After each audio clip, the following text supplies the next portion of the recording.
So I'm doctor Srinivas, vice chairman Telangana medical council.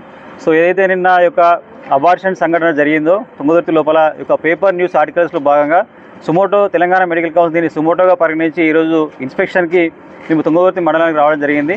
So మెయిన్గా ఈ సాయి బాలాజీ హాస్పిటల్లో సో క్వాక్స్ ఎవరైతే అన్క్వాలిఫైడ్ అనాథరైజ్ మెడికల్ ప్రాక్టీషనర్ అయితే ప్రాక్టీస్ చేస్తూ 26 ఇయర్స్ ఫిమేల్ పేషెంట్ పైన అబార్షన్ చేసి హెవీ బ్లీడింగ్ అయిపోయి పెయిల్ అయిపోయి హెమరాజిక్ షాక్ వెళ్ళి పేషెంట్ డెత్ అయినట్లుగా మాకు ప్రిలిమినరీ రిపోర్ట్ రావడం జరిగింది. సో దానిలో భాగంగా ఈరోజు తుంగతుర్తి మండలానికి మేము doctor Srinivas vice chairman and doctor Vishnu Telangana medical council member ఇద్దరం కూడా ఇన్స్పెక్షన్స్కి వచ్చి ఈరోజు ప్రిలిమినరీ రిపోర్ట్ మేము రెడీ చేసుకున్నాం. సో ఇతని పైన as per NMC act 34 and 54 and Telangana medical practitioners registration act ప్రకారంగా మేము ఇతని పైన ఎఫ్ఐఆర్ నమోదు చేయడం జరుగుతుంది.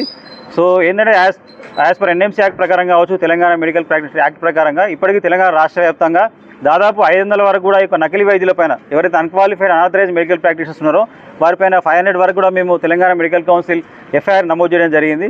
సో మెయిన్గా ఏంటంటే only MBBS qualified medical practitioner మాత్రమే, ఎంబీబీఎస్ క్వాలిఫై అయిన వాళ్ళు తెలంగాణ మెడికల్ కౌన్సిల్ రిజిస్టర్ అయిన డాక్టర్ మాత్రమే తెలంగాణ లోపల ఈ మోడర్న్ మెడిసిన్ అలోపతిక్ ప్రాక్టీస్ చేయాలని చెప్పేసి రూల్ ఉంది.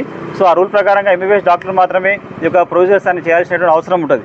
సో ఇట్లా మెయిన్గా ఏంటంటే పబ్లిక్ హెల్త్ అనేది థ్రెట్ అవుతుంది బికాజ్ ఆఫ్ అన్క్వాలిఫైడ్ వల్ల. ఈరోజు నిన్న జరిగిన సంఘటన ఏదైతే ఉందో ఇది పబ్లిక్ హెల్త్ పాపం 26 ఇయర్స్ ఫిమేల్ పేషెంట్, అంత యంగ్ పేషెంట్కి ఈ అనాథరైజ్డ్ ప్రాక్టీషనర్ అతనికి ఎలాంటి క్వాలిఫికేషన్ లేని క్యాండిడేట్ అబార్షన్ చేయడం ద్వారా ప్రొసీజర్ చేయడం ద్వారా పేషెంట్ చనిపోయింది.